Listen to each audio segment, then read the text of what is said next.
ओए पाक कुरान सा दिल निजो उल्फतूं दाइम रहन।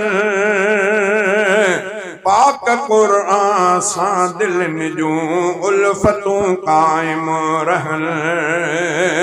ओए पाक कुरान सा दिल निजो उल्फतूं दाइम रहन। पाक कुरान सा दिल निजो उल्फतूं दाइम रहन। शाल ईमाने खुदा ही राबितो कायम रहे। ॻोठ हिन ते दीन वारो सोजरो कायम रहे। आ दुआ ही रहमतुनि जो सिलसिलो कायम रहे। ॻोठ हिन ते दीन वारो सोजरो कायम रहे। ओए दौर फितननि जे में तो